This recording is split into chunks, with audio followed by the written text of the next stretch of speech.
Le Maroc a investi fortement dans ses infrastructures, a investi fortement dans son ouverture économique.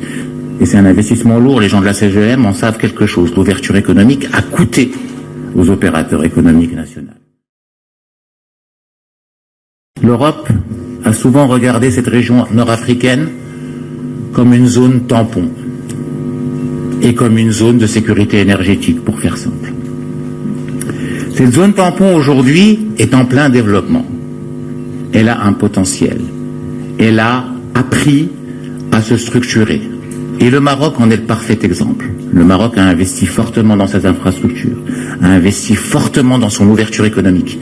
Et c'est un investissement lourd, les gens de la CGM en savent quelque chose. L'ouverture économique a coûté aux opérateurs économiques nationaux, a investi fortement dans son potentiel humain, a investi fortement dans sa capacité à attirer des opérateurs de niveau mondial.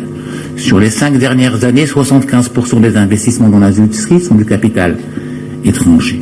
A investi fortement dans le maintien de la compétitivité des entreprises malgré une conjoncture extrêmement défavorable.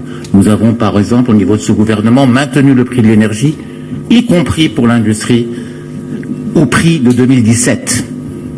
N'est-ce pas, Omar? Au prix de 2017.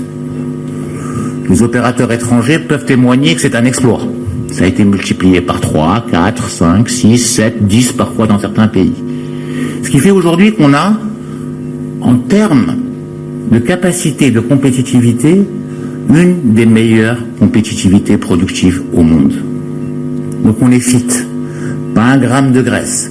Tout ça fait en respectant les équilibres macroéconomiques, en maintenant un niveau d'inflation relativement bas comparativement à d'autres pays, et pour faire en sorte que cette plateforme d'accueil d'investissement marocain soit l'une des plateformes les plus saines, les plus stables et les plus compétitives au monde.